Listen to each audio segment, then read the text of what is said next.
take some finagling here. Just had to compress the shock a little bit. The manual didn't say nothing about all this, trying to get it back together.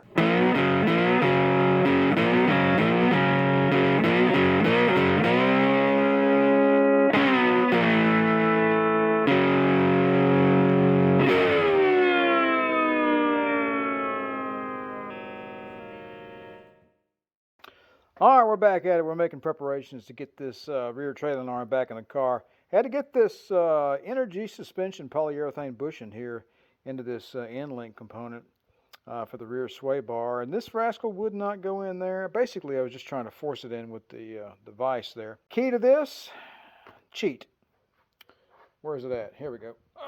Get your stepper bit like that, and I put just a very, very slight chamfer on the inside of the hole of this thing, and then place this into the vise, and she just eased right on up in there. Easy peasy. So I was a little reluctant to do that, but it was the best choice because it just straight in there. So that worked out really well. I'm basically gathering together the parts to put together the driver's side leaf spring end link. There's your bolt for the trailing arm. Here's your bolts for this little bracket right here. These two guys here go to the sway bar. This goes to the strut rod and to the shock. I'm cobbling it together and trying to remember how all this stuff went. So anyway, won't be too much longer. All right, we're back. We've got the rear trailing arm sitting here on the Group W bench. And that seemed appropriate, seeing as how Thanksgiving was on its way. So comment below if you know what I'm talking about. Anyway.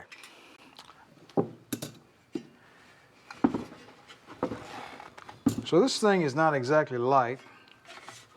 And I've been trying to figure out precisely how I'm going to get it up in there. It looks like I need to get a little closer. I got a rope here to catch the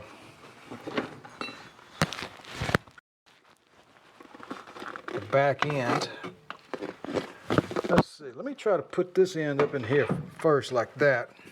There we go, I can rest it on the spring momentarily. And then work my rope into there. There we go, there we go. All right, at least that's up there. Good as new, installed. Probably go ahead and put the end link in now, and then maybe put the bolt in up there second. Because if I try to put the bolt in up there now with nothing else holding this thing, that's just gonna be a big old mess. So yeah, I think I just figured something out. Yeah, let's do that. You can see the cogs turning up here, right? They're little, they're like that, but you know, well, you get it. All right, I'm gonna try to put the end link in next. This is just, I don't know, I've never done this before. I could go read the book, but it's way over there. So I'm gonna try this. Man, look at the zinc coating job I did on that castle nut. Isn't that something? Yeah, no. Yeah, the castle nuts that came with these bolts that hold the trailing arm to the spring, they're really exposed to the elements, so they were just too far gone. I went down. These are made by Mr. Dorman, by the way, so I think they'll work out just fine. So there's the end link bolt. That's a big old rascal.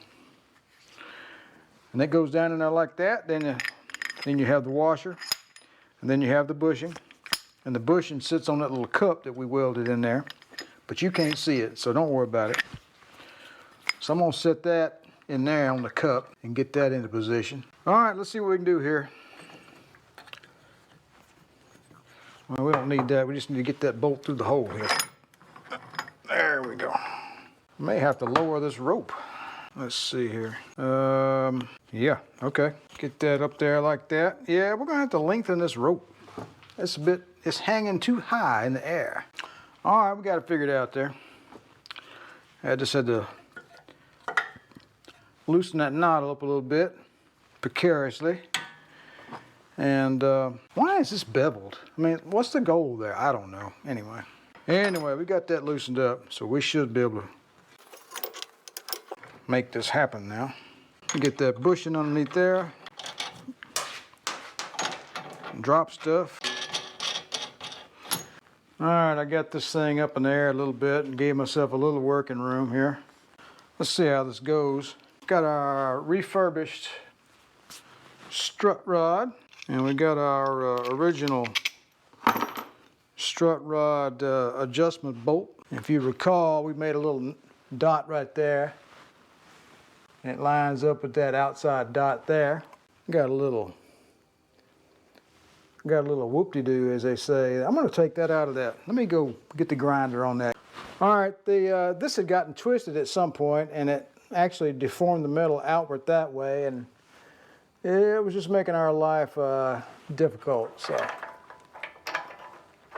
what you need to do now is get your ass on that bolt. Let's see, that's not right. All right, I believe I got my orientation right on this bolt. The little indentation we made in the washer goes next to that little hole there, and that's fine. Again, I went back to my original video and looked at it, so you know, that comes in handy.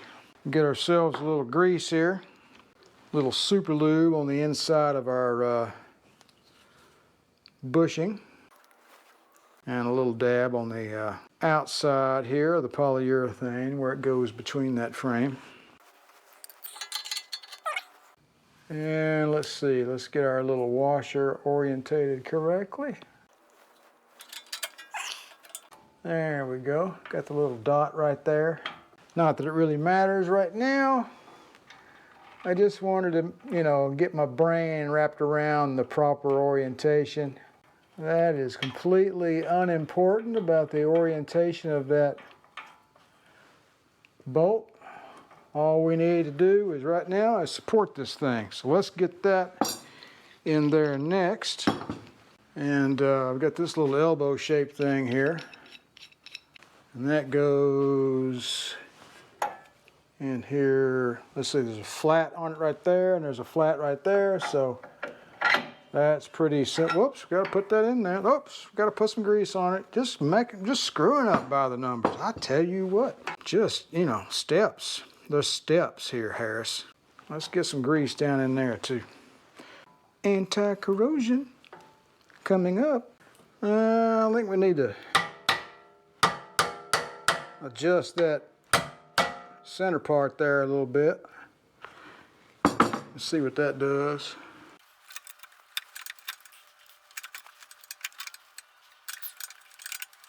I think I'm gonna need a hammer. I need 3 hands is what I need. Yeah, they were a little over exuberant with the length of their sleeve inside their bushing, I think.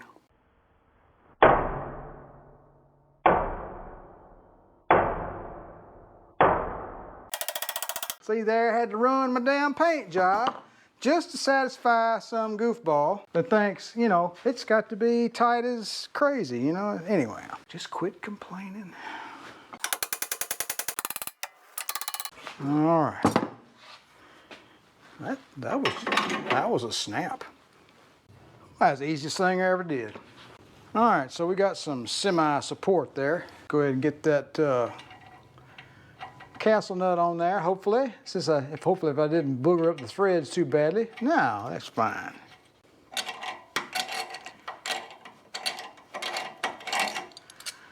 All right, now, if you recall, in order to put this on properly, we had to get the jack out. That's why that was a silly thing to do at the beginning of the video. I'm sure I'll put an edit in there that says moron. Anyway, there you go. So we got the strut rod in there loosely. And all this hardware looks really nice, doesn't it? Got the end link in there dangling.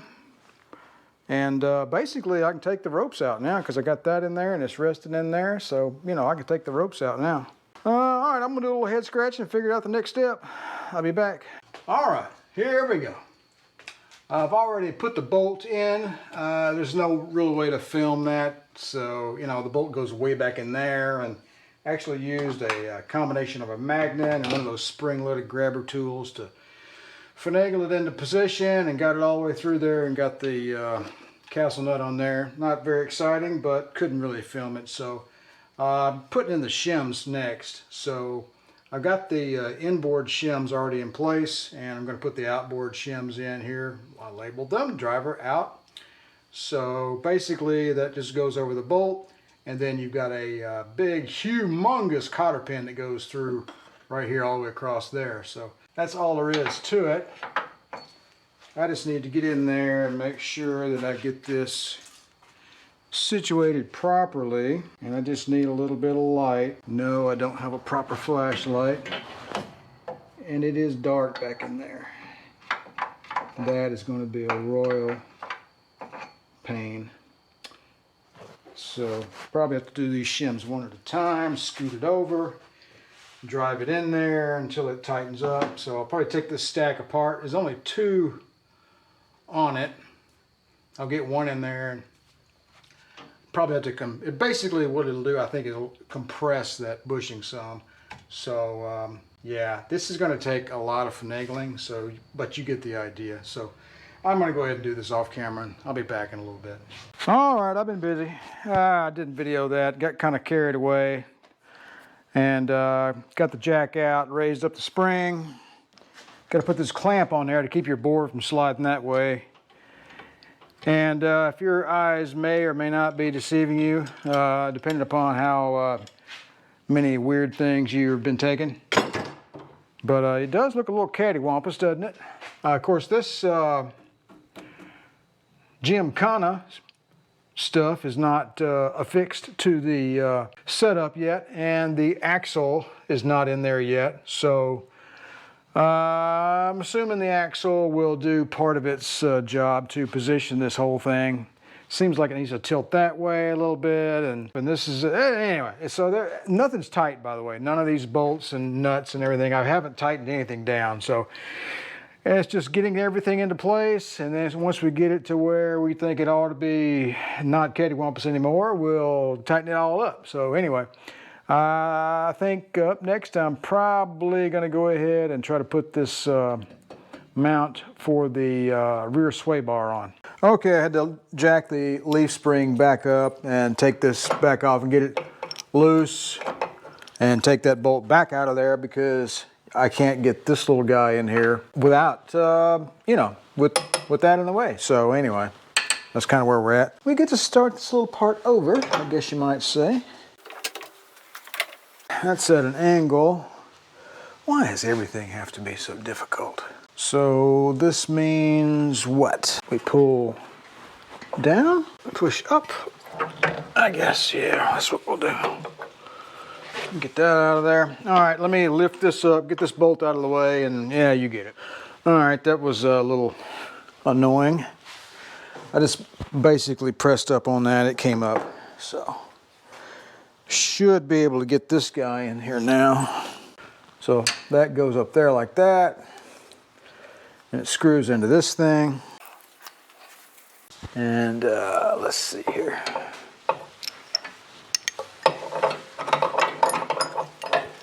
Let's see, can this? No, that's got to be in there. It just needs to be out of the way. It just needs some tappy tap right there, I think. Run the paint job again. It's really annoying. No, that ain't gonna work. The end with the most metal on it's got to go back in that way, so. Just, you know, that's just the way it is. Just don't do that. Get the universal tool out here. And get yourself a round screwdriver, and that'll basically, if you got 2 things you need to center up, that's a good way to do it. All right, that's centered. Now let's go ahead and get a let's get a bolt in there. That's a challenge. There we go. No, it's a little too far. Got to be straight. There we go. Get that centered up. There we go. All right, now All right, well, we're centered. We can go ahead and bolt this bracket down. All right, I need a socket for that. All right, let's give it a good, that'll be fine. These are only 5/16 by 20. They're 5/16 diameter bolts, so 1/2-inch head. They don't take a whole lot of pressure. Let me put the regular ratchet on it and see. Yeah, that's good to go. All right. All right, now we can get this bolt back into the spring. I need to let it down first. Silly me. There we go. Come on down there. Uh-oh. Take some finagling here. Just had to compress the shock a little bit.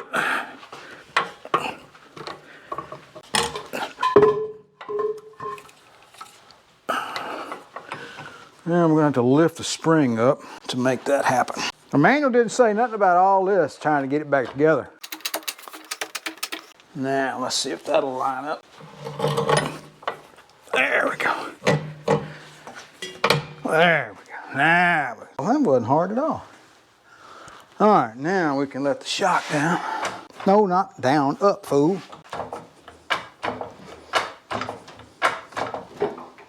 Careful. Don't knock the car off the lift like old Ken did. I'm not picking on Ken. He's a wonderful fella. He just had a little accident. I don't reckon he watches my channel anyway, so. It's a leaf spring, Harris. It's not supposed to be symmetrical. Okay, now we can let her down. All right, I'm gonna leave that clamp there. I might have to do that again here pretty soon. So, what's next? Okay, we got that there. So we put that down there like that. Now this guy here, if you just bend it over a little bit, of course, you know, it is a sway bar. It's what its job is to bend. So I believe what we're going to do next is go ahead and put the axle in, and it will take this and pivot back that way some, because I don't have this bolt over here on the other end tightened down. So I think putting the axle in to go ahead and get, you know, the geometry all squared away, I think that'll be up next. So all right, let me go get that. And you know what, first thing is I got to go put the inboard universal joint in there first. I got the other end done. I put them in off camera. I didn't want to mess with, because it was difficult. Goodness gracious. I had to bore out it was a mess, you know, because it was just tight. It just wouldn't go. So that's why I worked on it for hours. Anyway, I don't want to go there again. It was stressful. All right, well, let me go ahead and get the U-joint into the inboard side on the axle shaft, and we'll go ahead and get that in here next. All right, there's my axle. I had to go touch up my paint job a little bit there, because all that banging and clanging to get these U-joints in there, I had to ended up scratching it up quite a bit. So anyways, it doesn't have to be pretty. It just has to be, you know, rust inhibitive, right? So that's really the only reason for the color. I'm gonna let that dry for about 10 or 15 minutes, and we'll get it on the car. All right, we got the drive shaft just sitting in there finally, and it took me a little while to get that accomplished, only because I've never actually reinstalled a Corvette half shaft before.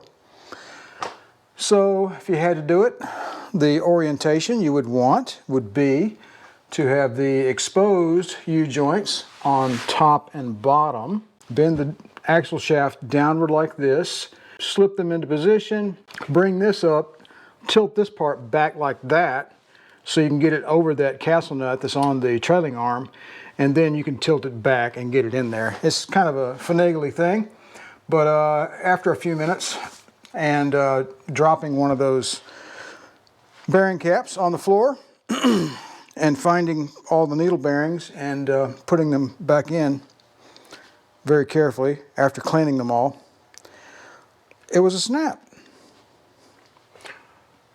So yeah, okay. Well, actually I'm zinc plating the hardware on this, and when that's done, I'm going to go ahead and bolt it up.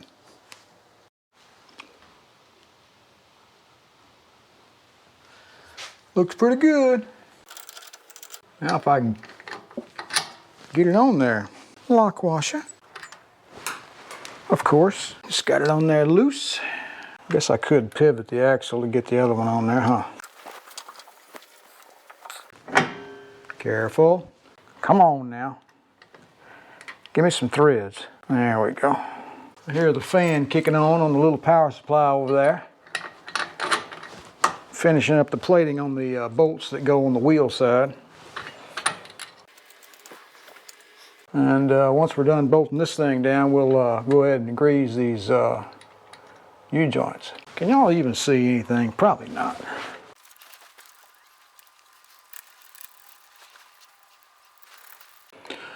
All right, that's good enough for right now. Let me get the bolts out of the plater, and then we'll go ahead and get the outboard side done. Yeah, those look pretty good. Find the hole now. Come on. Get with the program. Go ahead and get a socket.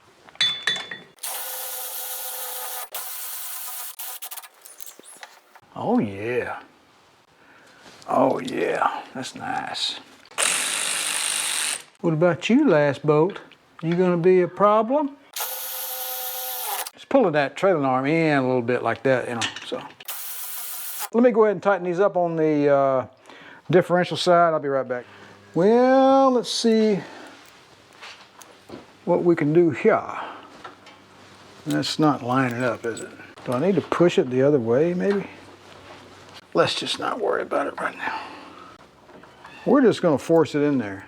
What do you think about that? Well, that worked out all right.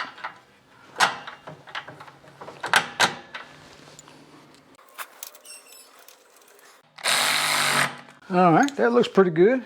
Well, let's stop here and assess.